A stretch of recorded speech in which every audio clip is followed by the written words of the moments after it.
Welcome to the Bill Walton Show, featuring conversations with leaders, entrepreneurs, artists, and thinkers. Fresh perspectives on money, culture, politics, and human flourishing. Interesting people, interesting things. Welcome to the Bill Walton Show. I'm Bill Walton. I want to read something to you to see if you're interested. Here we are, quote, "It's come to the attention of us that the Federal Retirement Thrift Investment Board is proposing to open a mutual fund window in June. By doing so, it would make available to thrift saving plan participants the opportunity to invest up to a quarter of their savings in 5,000 mutual funds." So what's the problem?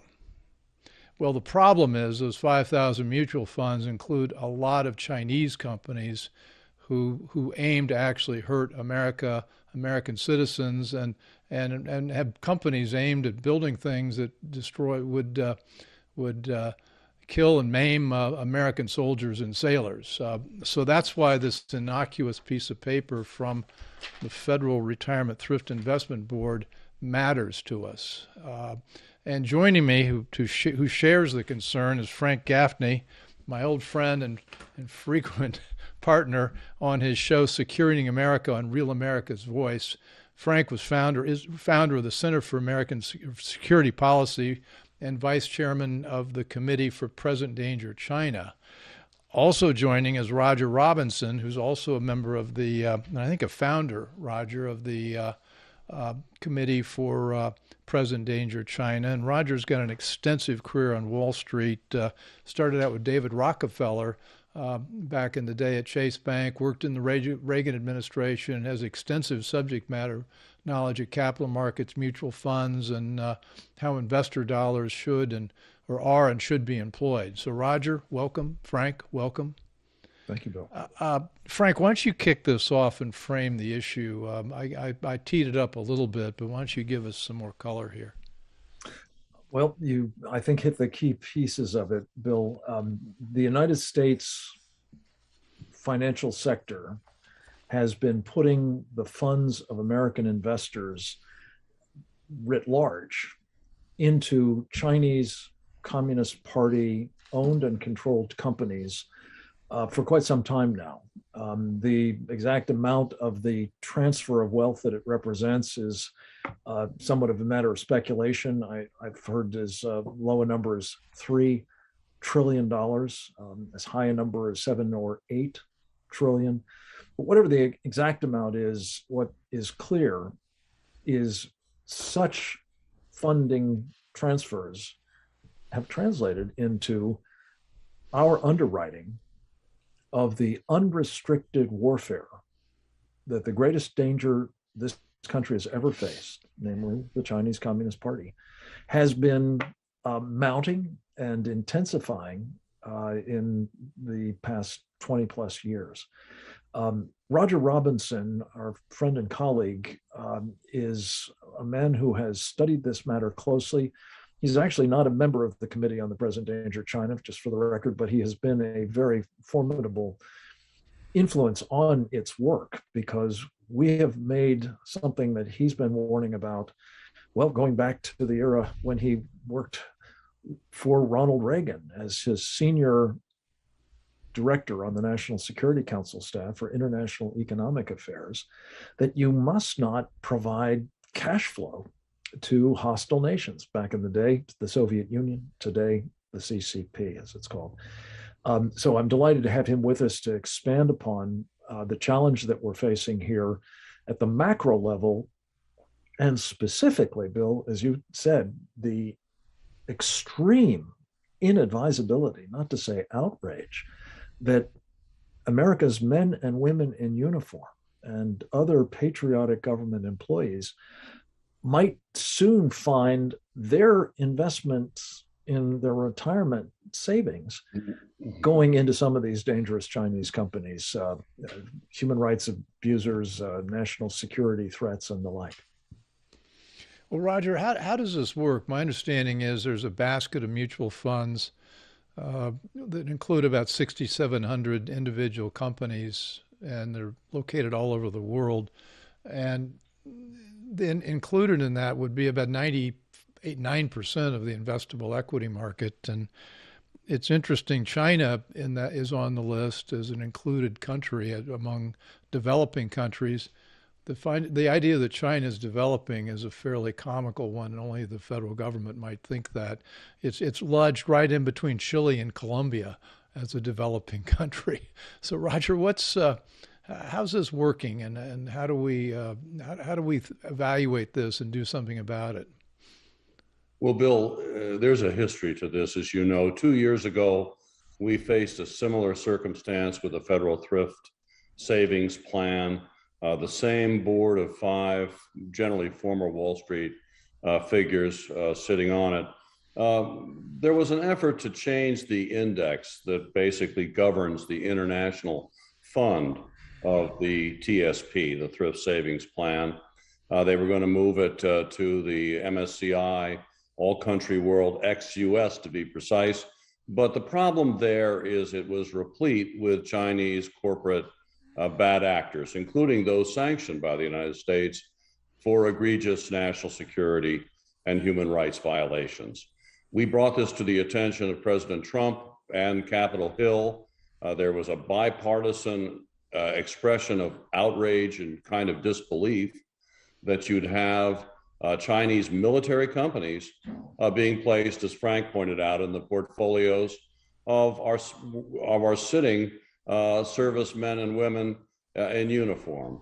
You can understand the irony. They would have no idea that their retirement dollars were going to be funding the advanced weapon systems designed to kill them and arguably their families. So this is just one element. The human rights angle of genocide, concentration camps, trafficking in slave labor are also implicated. And that was the case 2 years ago. It was narrowly stopped by President Trump, but it was stopped, and abruptly.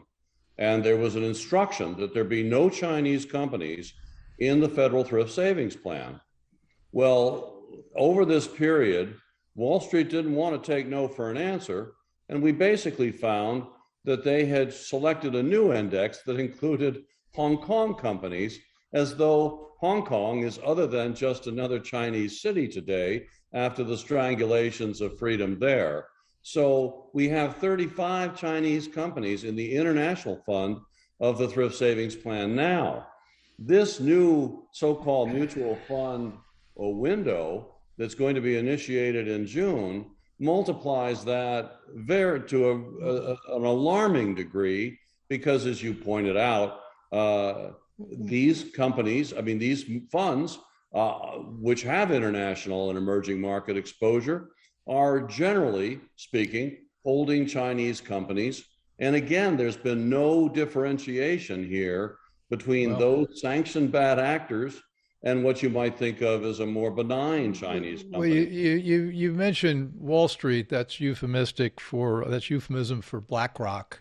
Well, and if you look at the recent minutes of this committee, Kimberly Weaver features large in it. She's one of the, I think, chief operating officer and spokesman for it.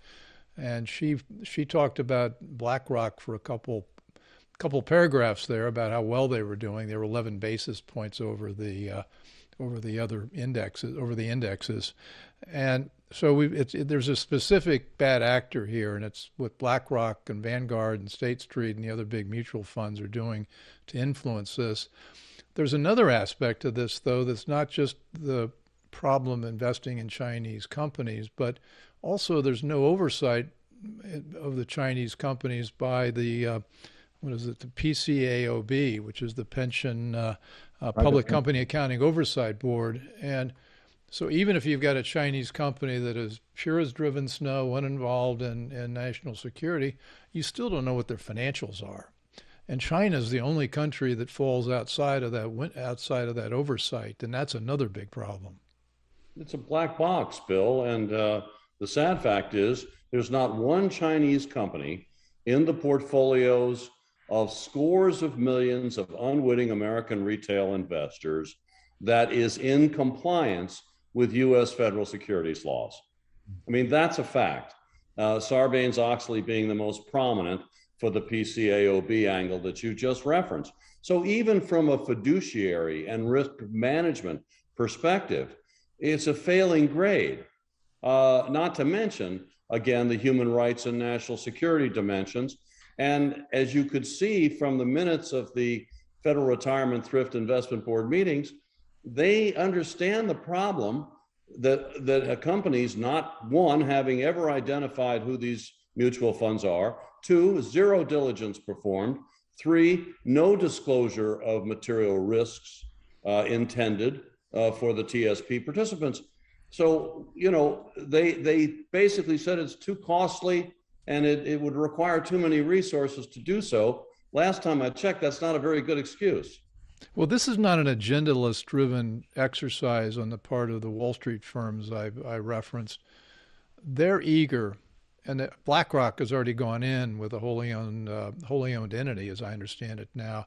They're eager to get their hands on the investment dollars of the 450 million Chinese with some savings. Right now, they're mainly in Chinese banks, and they want to help.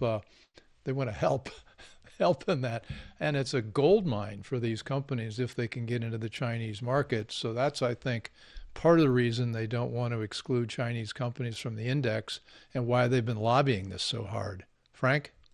Well, I think that is part of it, Bill. Greed operates clearly.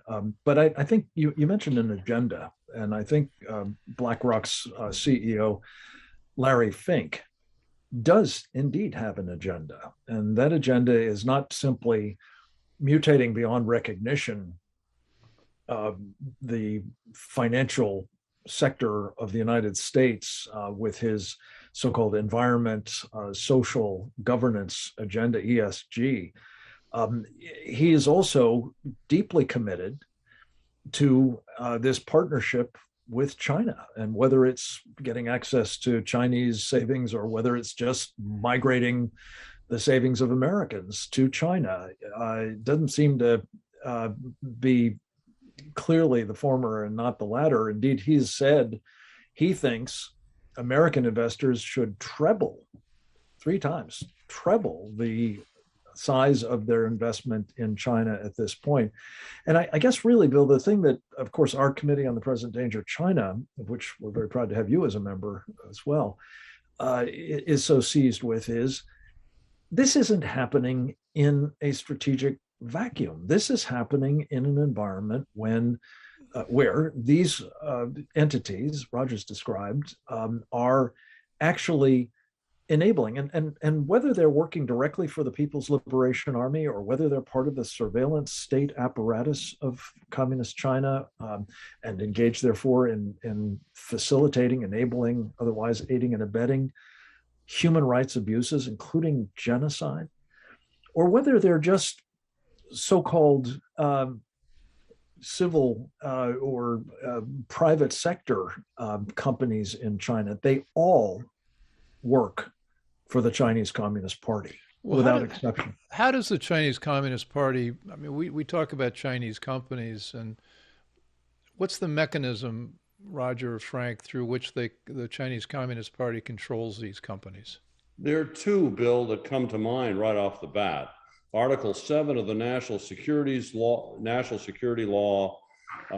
in China requires all companies of that country, even the quasi-fraudulent private sector companies, to basically be available on demand from the Communist Party to be in effect weaponized. That is, used for intelligence gathering, to assist the Chinese PLA, anything that they have in mind, those companies must adhere to those instructions. And second, they've actually put Communist Party cells in the senior management structures of all Chinese companies. It's very hard to find an exception. Well, guess why they're there? They're not there because of the coffee and donuts at board meetings.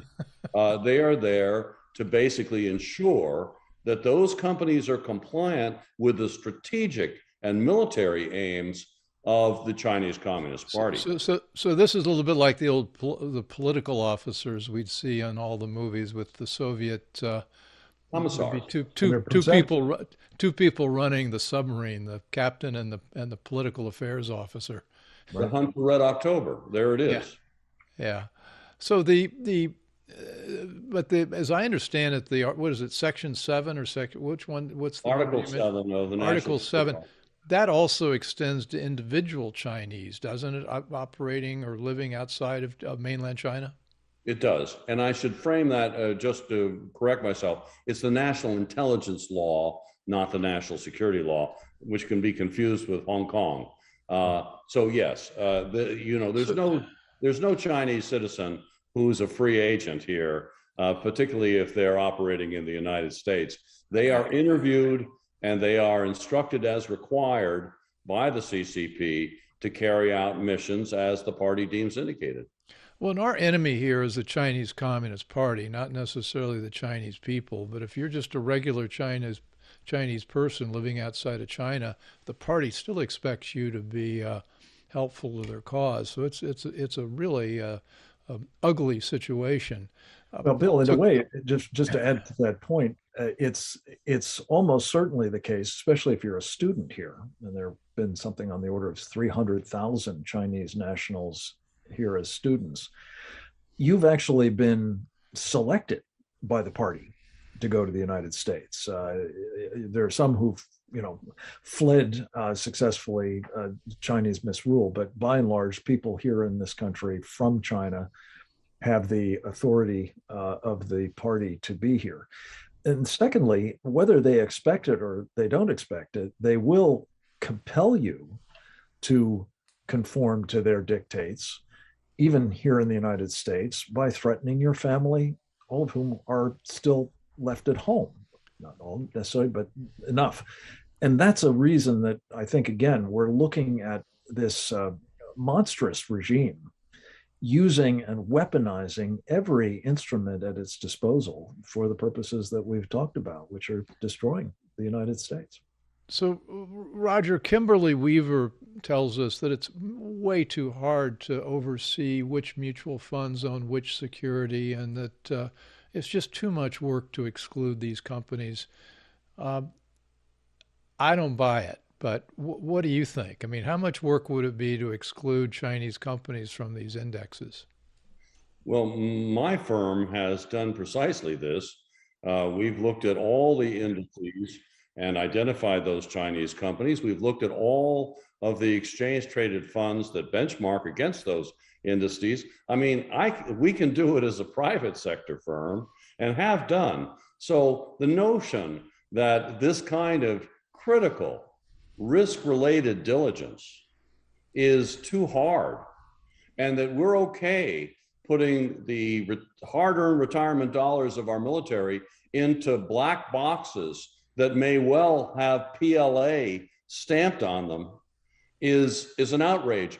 In that connection, it's interesting that the Biden administration, much less the Trump administration before it, issued an executive order in June of last year, Executive Order 14032, that termed the notion of Chinese companies tied to the PLA and the military and tied to surveillance technologies in any way as a, quote, national emergency, and has issued capital market sanctions excluding such companies from even being held by American persons at the threat of violation of law.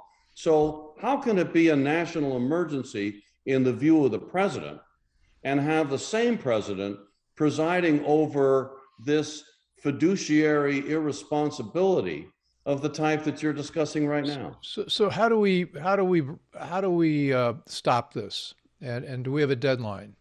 We do have a deadline. We're not sure exactly when it is in June, but I can tell you June is upon us. And what I think we need to go for because of that, Bill, is a postponement.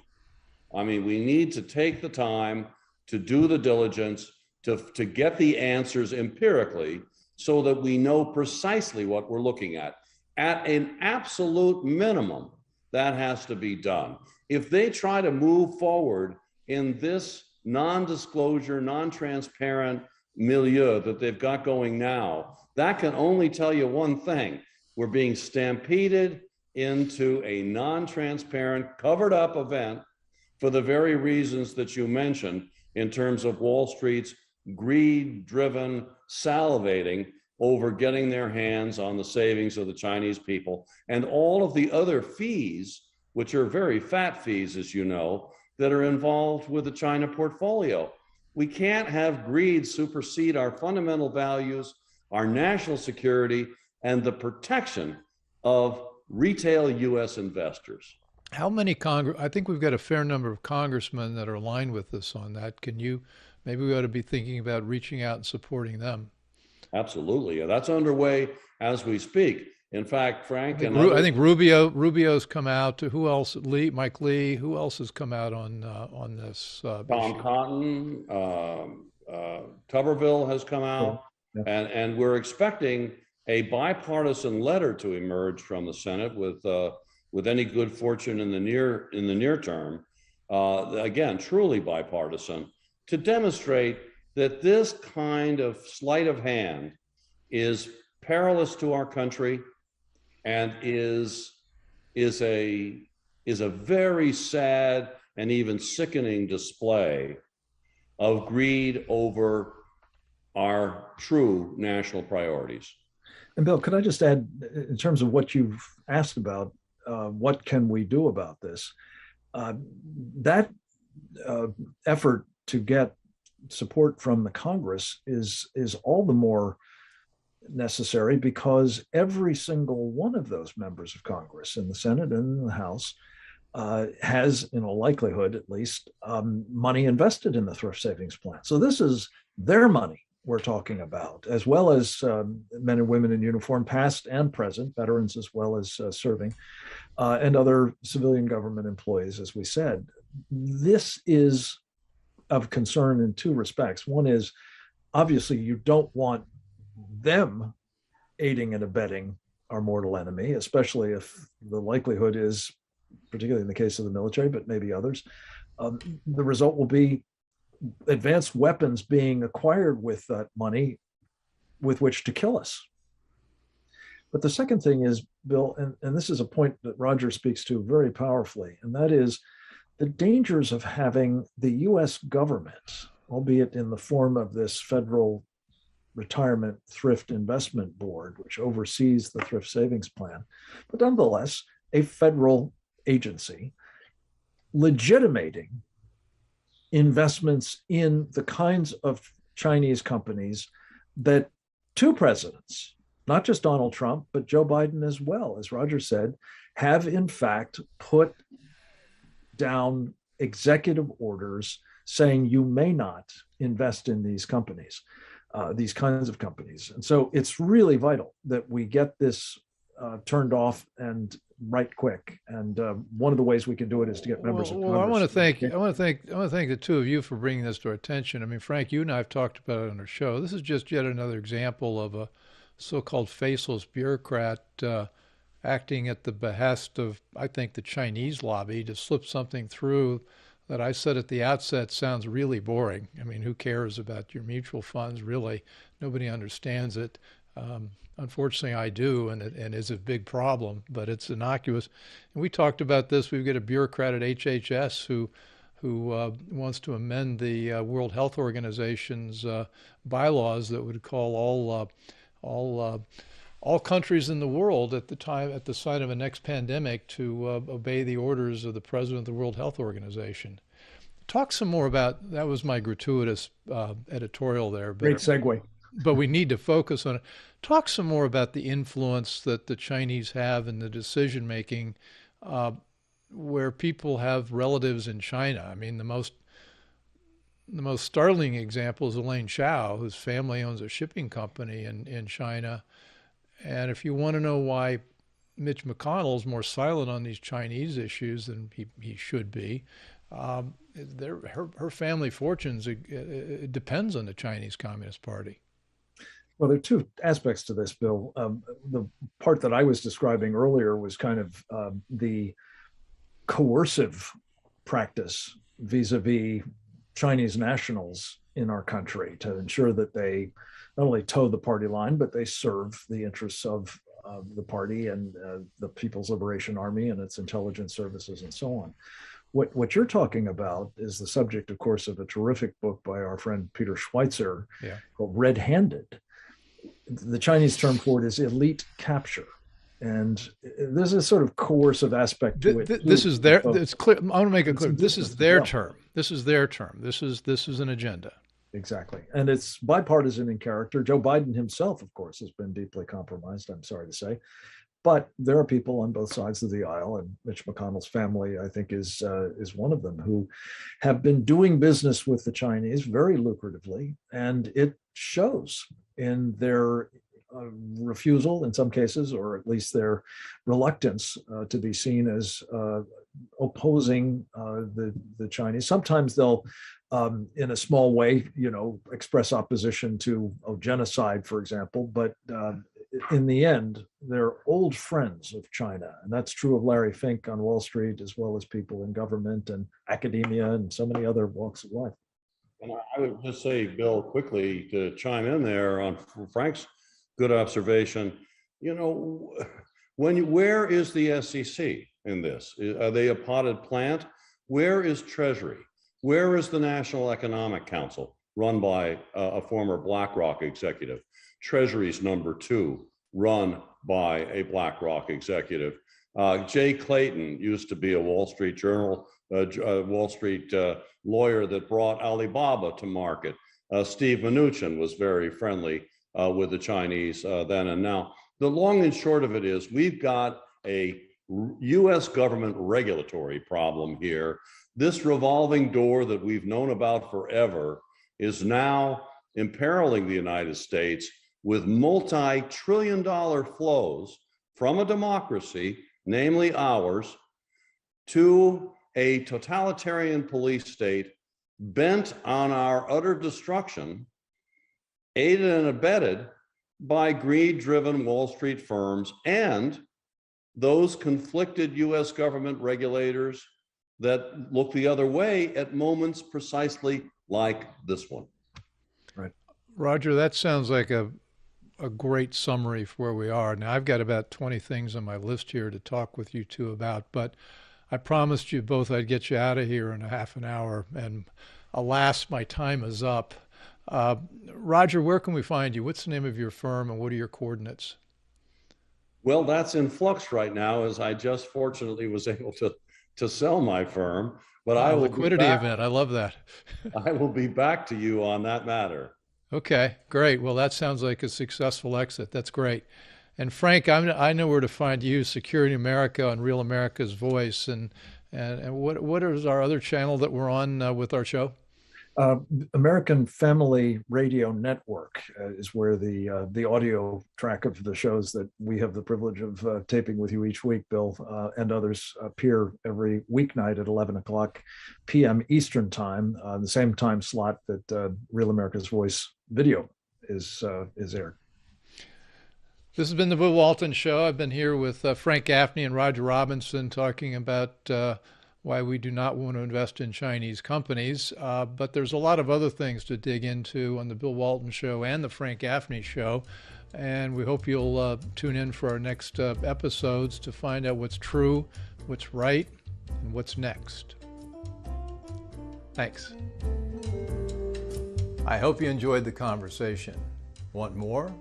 Click the subscribe button or head over to thebillwaltonshow.com to choose from over 100 episodes. You can also learn more about our guest on our Interesting People page. And send us your comments. We read every one, and your thoughts help us guide the show.